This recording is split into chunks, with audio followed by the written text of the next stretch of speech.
Viewers, আপনাদের জন্য আজকে নিয়ে এসেছি টক মিষ্টি ঝাল ঝাল লোভনীয় জলপাই আচার রেসিপি। জলপাই অতি পরিচিত শীতকালীন একটি ফল। এ ফলে রয়েছে প্রচুর পরিমাণ vitamin C, fibre, calcium, mineral. চলুন তাহলে দেখে নেওয়া যাক জলপাই আচার রেসিপি। প্রথমে আমি জলপাইগুলোকে সেদ্ধ করে নিয়ে এর থেকে পানি ঝরিয়ে নিয়েছি।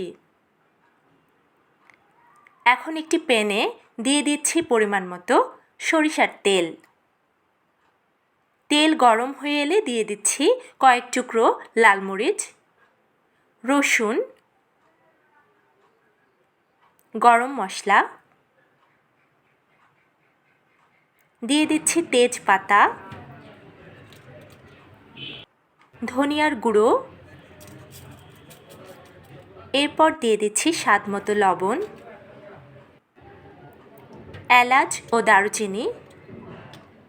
এখন সবগুলো উপকরণকে খুব ভালোভাবে কিছুক্ষণ রান্না করে নিতে হবে। তারপর ম্যাশ করে রাখা সেদ্ধ জলপাইগুলো এর মধ্যে দিয়ে 10 থেকে 15 মিনিট অনবরত নাড়াচাড়া করে নিতে হবে। খুব ভালোভাবে এগুলোকে নাড়াচাড়া করতে হবে যেন নিচে দাগ লেগে না যায়। এরপর অ্যাড করছি পরিমাণ মতো চিনি। আপনারা এখানে গুড় ইউজ করতে পারেন। খুব ভালো মতো রান্না হয়ে এলে অটোমেটিক্যালি এর রঙটা চেঞ্জ হয়ে আসবে। যখন এর রং চেঞ্জ হয়ে আসবে তখন বুঝবেন আচারটি হয়ে গেছে।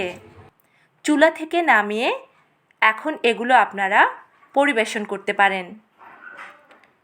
দর্শক, আচারগুলোকে একটি কাচের বয়ামে সংরক্ষণ করা যেতে পারে। কাচের বয়ামে আচার সংরক্ষণ করলে আচারটা অনেক দিন ভালো থাকে।